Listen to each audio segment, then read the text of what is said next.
Okay, we're back again on the 79 Super Beetle. We got all our priming done to where all we have to do is sand it and paint it. Got some new floor pans in, ready to install those, but we're going to have to do some slight modifications. The floor pans came in with the type of bracketry that for a frame off restoration, which these brackets right here are welded on right here, and this piece right here is already in the car and the frame sits down on top of it. So what we're going to have to do, we're going to have to come in here and cut this and go underneath and get that lip off, because this pan sits on the existing lip that's still in the truck or car with this piece. So we're going to have to cut this off and clean it up a little bit. Came with new seat mounts, which once we get this thing installed, it mounts right there and it's welded on, tack welded kind of 1 inch in each corner. We're going to have to do some slight modification on this right here, because this right here is what went sandwiched in the frame on the front part of the bug. And we just cut a little notch out of that, probably I would say maybe 3/4 of an inch. And I'm going to try to fit these things up in there. It looks pretty difficult, as this thing came with no instructions. I think that's the only instructions it came with right there, made in Brazil. So I don't know what to do with that, but I know how they came out, and it was kind of easy, but I had some persuasion with the plasma cutter down there. But this right here has to go in.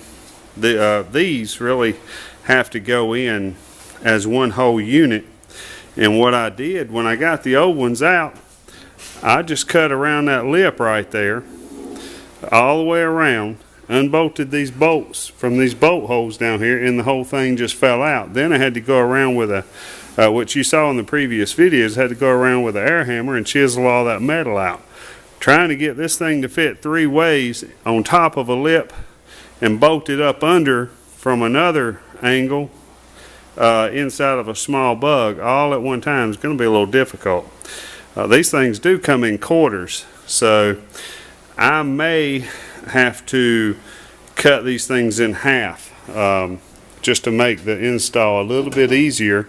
They come in quarters, so I don't see why I can't go ahead and just cut this thing in half right here, fit each individual side in, go ahead and zip a weld across there, and then put this on there to help secure it a little bit, and I think we ought to be good there. Then I could run around and make my tack welds all the way around and put my bolts in, and well, probably put my bolts in first so my tack welds will be in the proper area. I don't want to have to cut them loose. But this thing comes with seat rails ready to go. Well, these are slide rails.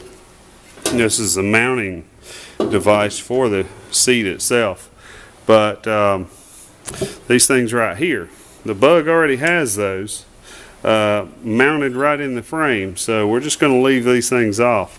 This is the rubber molding that goes across here and gives it some weatherproofing and some anti-vibration,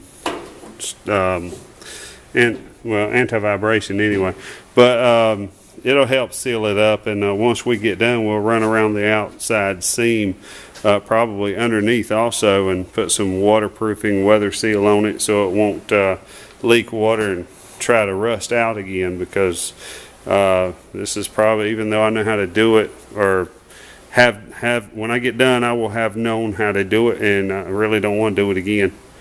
Alright, well, we're going to get started. We'll keep up with the progress. We'll see you.